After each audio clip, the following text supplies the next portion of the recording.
Hello guys, ഇഷ്ടം മാത്രം പുത്തൻ പ്രൊമോ വിശേഷങ്ങളിലേക്ക് എല്ലാ കുട്ടിക്കാർക്കും സ്വാഗതം. അപ്പം ഇന്നത്തെ പ്രൊമോ മൊത്തത്തിൽ സീനാട്ടോ. കാരണം നമ്മുടെ ഇഷിതയുടെ അമ്മ കുറേ വഴക്ക് പറയുന്നുണ്ട്. രചന 10 മാസം വയറ്റിൽ ചുമന്ന മകള് അതെനിക്ക് എങ്ങനെ എൻ്റെ പേരക്കുട്ടിയാകും എന്നൊക്കെ പറഞ്ഞ് ഭയങ്കരമായിട്ട് നമ്മുടെ ചിപ്പി മോളെ തള്ളിക്കളയുന്നുണ്ട്.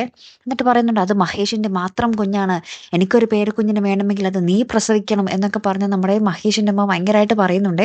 അപ്പോൾ ഇതൊക്കെ നമ്മുടെ ചിപ്പി മോള് കേൾക്കുന്നുള്ളത് പോലെയാട്ടോ നമ്മുടെ പരമ്പരയിൽ കാണിക്കുന്നതും. അപ്പോൾ ഇതൊക്കെ കേൾക്കാൻ നമ്മുടെ ചിപ്പിമോളെ തള്ളി പറയുന്നത് കേൾക്കുമ്പോഴാണ് നമ്മുടെ ഇഷിതയ്ക്ക് കൂടുതൽ സങ്കടമാവുന്നത്. എന്നിട്ട് പറയുന്നുണ്ട്, നീ ഒന്നുകിൽ മഹേഷിൻ്റെ കുഞ്ഞിനെ പ്രസവിക്കാൻ നീ തയ്യാറാകണം, അല്ലെങ്കിൽ മഹേഷിനെ വിട്ട് നീ ഇങ്ങോട്ടേക്ക് വരണം എന്ന് പറയുന്നുണ്ട്. അപ്പം നമ്മുടെ മഹേഷ് ഈ തീരുമാനങ്ങൾ എന്തോ കേൾക്കുന്നുണ്ടെന്ന് തോന്നുന്നു. മഹേഷ് ലാസ്റ്റ് ഇങ്ങനെ ഭയങ്കര നിസ്സഹായനായി നിൽക്കുന്ന ഒരു രംഗങ്ങൾ തന്നെയാട്ടോ കൂട്ടുകാരെ നമുക്ക് കാണുവാൻ സാധിക്കുന്നത്. ഇഷിതയും ഭയങ്കര കരച്ചിൽ തന്നെ കേട്ടോ. അപ്പം ഇനി എന്തൊക്കെയായി തീരുമെന്ന് നമുക്ക് കാത്തിരുന്ന് തന്നെ കാണാം. അപ്പം അടുത്തൊരു വീഡിയോയുമായി വരുന്നത് വരയ്ക്കും ഗുഡ് ബൈ.